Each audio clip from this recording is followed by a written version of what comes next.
नहमदुहु व नसल्ली अला रसूलिहिल करीम अम्मा बाद फ़अऊज़ु बिल्लाहि मिनश शैतानिर रजीम बिस्मिल्लाहिर रहमानिर रहीम व युअल्लिमुहुल किताब वल हिकमा क़ाला रसूलुल्लाह सल्लल्लाहु अलैहि वसल्लम अना मदीनतुल इल्म व अलीयुम बाबुहा क़ाला रसूलुल्लाह सल्लल्लाहु अलैहि वसल्लम इन्नमा बुइस्तु मुअल्लिमन। अब अबी वकार आज बात करते हुए इंतहाई तकलीफ हो रही है। जब उस्ताद को डाकू कहा गया, जब कहा गया कि डाकू तालीम दे रहे हैं, उस मुआशरे का क्या बनेगा जहाँ पर उस्ताद को डाकू करार दे दिया जाए। नबी पाक साहिबुल्लाह सल्लल्लाहु अलैहि वसल्लम की बहुत सी जहतें हैं आपकी ज़िंदगी की, लेकिन आपने किसी पर फ़ख्र नहीं किया। फ़ख्र किया तो फरमाया इन्नमा बुइस्तु मुअल्लिमन, मुझे मुअल्लिम बना कर भेजा जाए। अंबिया अलैहिस्सलाम 1,24,000 सब अंबिया को जो ड्यूटी दी गई थी वो थी युअल्लिमुहुल किताब वल हिकमा, वो किताब की तालीम देते थे और हिकमत सिखाते थे, गोया तो उस्ताद थे। और फिर उस्ताद के बारे में बताया गया अल्लाह, फरिश्ते, तमाम मखलूकात, हत्ता के समंदर की मछलियां और गल्लों में रहने वाली चींटियां भी उस शख्स के लिए रहमत की दुआ करती हैं जो तालीम देता है। उस्ताद तो एक चिराग की तरह है, वो तारीक राहों को रोशन करके मंजिल तक पहुंचाता है।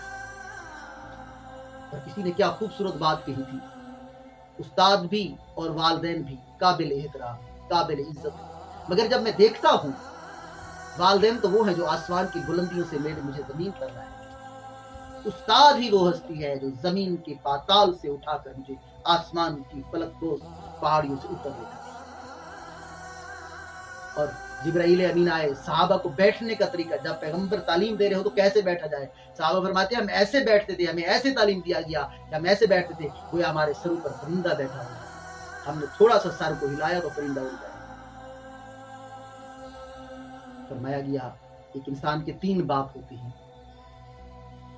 एक जिसकी वजह से वो पैदा हुआ, दूसरा जिसने उसे तालीम दी, तीसरा जिसने उसे अपनी बेटी ब्याह कर दी। नबी पाक सल्लल्लाहु अलैहि वसल्लम ने फरमाया मैं इल्म का शहर हूँ और अली उसका दरवाजा है।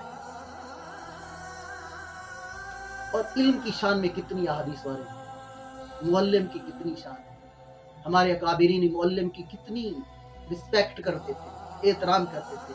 अफसोस सद अफसोस अब हमारे मुआशरे में उस्ताद को डाकू कहना बाकी रह गया था। बाकी तमाम शोबाए हाय जिंदगी को आपने साफ कर दिया, सिर्फ उस्ताद डाकू रह गया। ये सारे सवालिया निशान है, इन पर सोचने की जरूरत है। मुआशरे में अगर उस्ताद को एहतराम नहीं मिलेगा तो किसी का एहतराम बाकी नहीं रहेगा।